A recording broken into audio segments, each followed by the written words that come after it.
Welcome to the Foreign Press. First of all, I just want to say I'm alive, and you're all witnesses.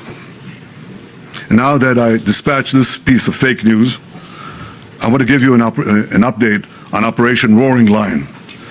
Under President Trump's visionary leadership, America and Israel are acting together in Iran with great determination and unprecedented strength. Operation Rising Lion is designed to remove the existential threats posed by the Ayatollah regime, the regime that has waged war against America and Israel and the people of Iran for 47 years. It chants death to America, death to Israel, and it delivers death to its own people. Our goals are three. One, removing the nuclear threat.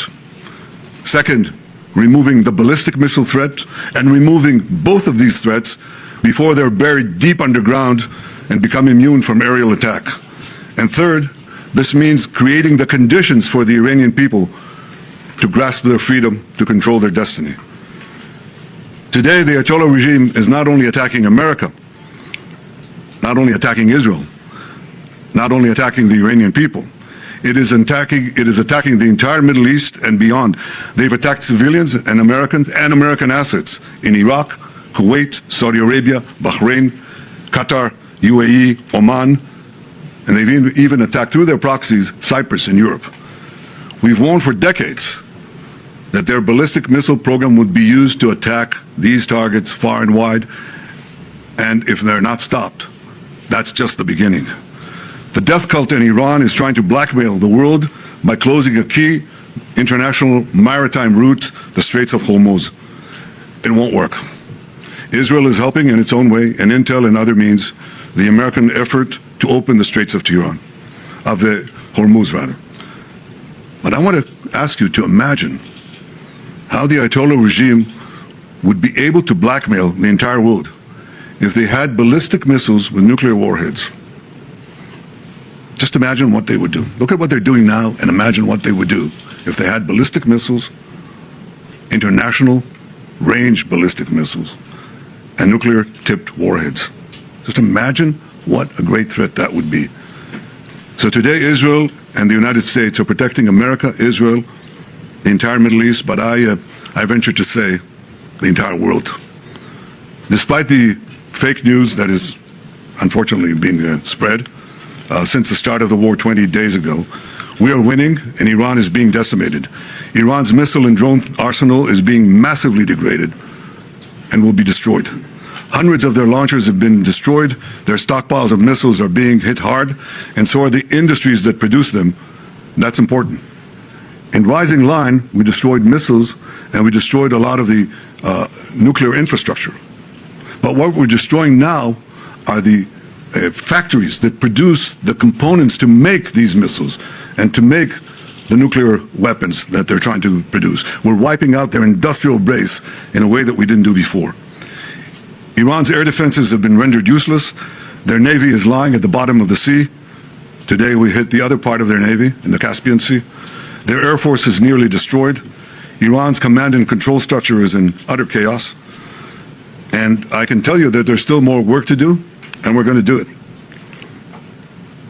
And I want to close these opening remarks with one other fake news, and that is that Israel somehow dragged the U.S. into a conflict with Iran. Does anyone really think that someone can tell President Trump what to do? Come on. President Trump always makes his decisions on what he thinks is good for America, and may I add, I think what is also good for future generations. In this case, those interests are absolutely clear, and so is the clarity of our achievements. Together in close coordination with President Trump, the close coordination between America and Israel, our militaries, our intelligence services, we're achieving goals in lightning speed. But I want to say another word.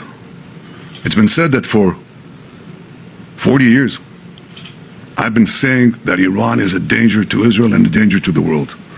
That is true. You know who else said that? President Trump. 47 years ago, when the Iranian thugs took over the American embassy, he said how dangerous this regime is. In his first term in office, he didn't need any convincing. He said the Iranian nuclear deal was the worst deal that he'd ever seen, and he walked out of it. Right before his second term, before he was reelected, I went to see him in Mar-a-Lago. The first thing he said to me was, Bibi, we've got to make sure that Iran doesn't have nuclear weapons. He said that to me. I didn't say it to him. He didn't need any convincing there either. Now, why did he say that? Because for more than 4 decades, this regime, as I said in the beginning of my remarks, is chanting death to Israel, death to America. But they say Israel is only the small Satan standing in their way. The great Satan is the United States of America.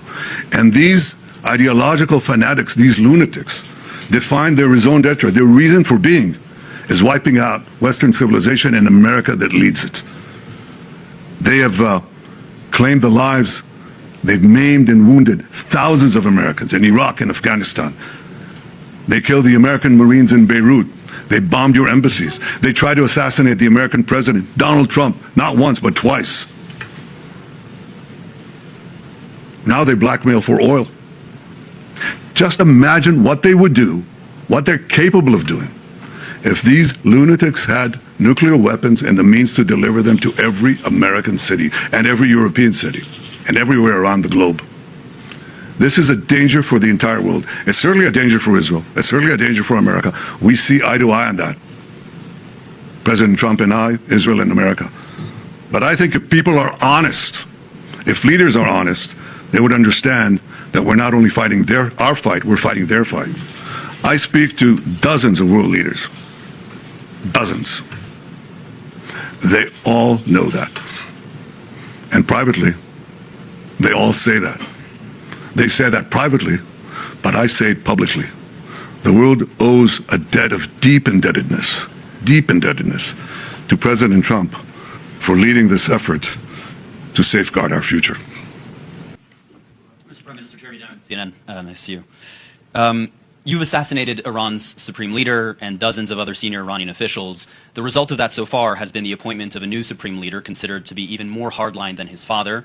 The Iranian regime is not showing any signs of collapse as of now. So I wonder, what do you say to those who say that killing those individuals is in fact empowering the hardliners in Iran?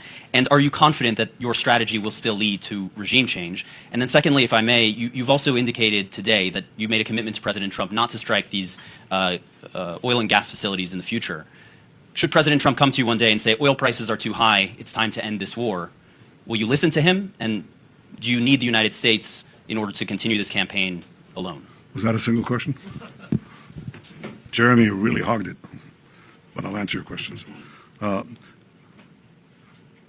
not sure who's running Iran right now. Mujtaba, the replacement Ayatollah, has not shown his face. Have you seen him? We haven't. And we can't vouch exactly what is happening there. There is a cloud here that's not clear. What we see is that there's a lot of tensions inside the people who are edging for the top. It's not a uniform position. You see that sometimes with the contradictory orders that are given. You know, they do one thing and then they withdraw it and so on. I think it's important that they know that if they think they're going to target the world, target the President of the United States and so on, they themselves are being targeted. That creates a lot of uncertainty. We've found that can have an effect. The removal of Nasrallah has never been really been replaced, because some people are not replaceable. I think the authority and the hold that Khamenei has had is not going to be translated to anyone, not to Mujtaba if he's there, and not to anyone else. But I think this is part of the effort to crack the regime. It's not going to happen in one day. We're 20 days into this war. Yes, we're seeing cracks.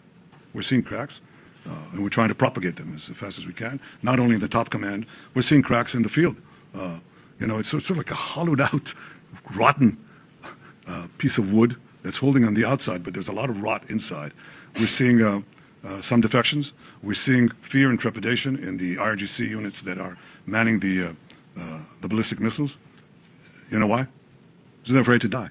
They're not all suicidal. In fact, most of them are not.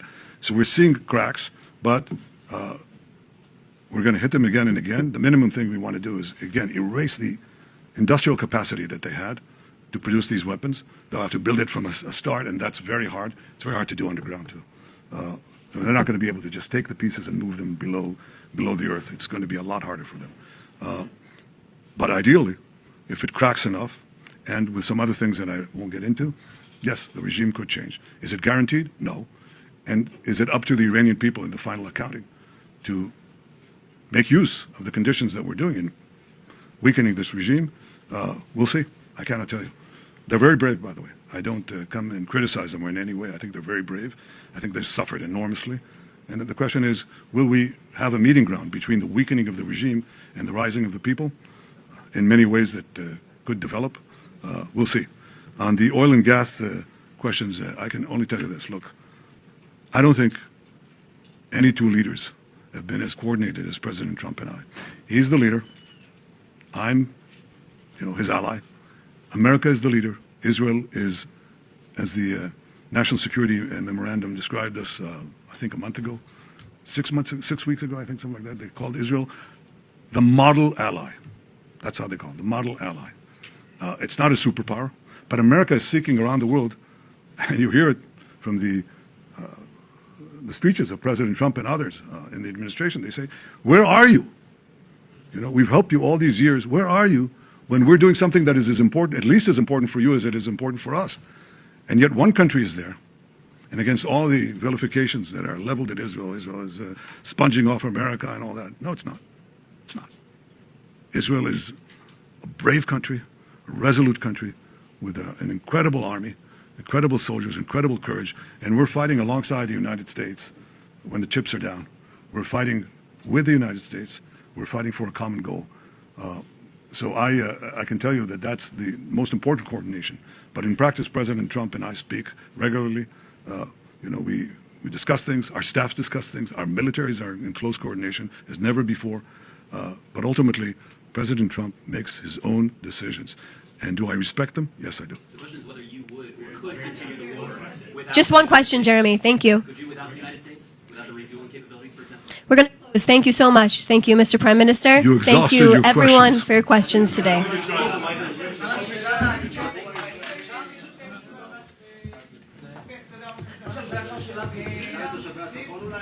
Thank you, everyone.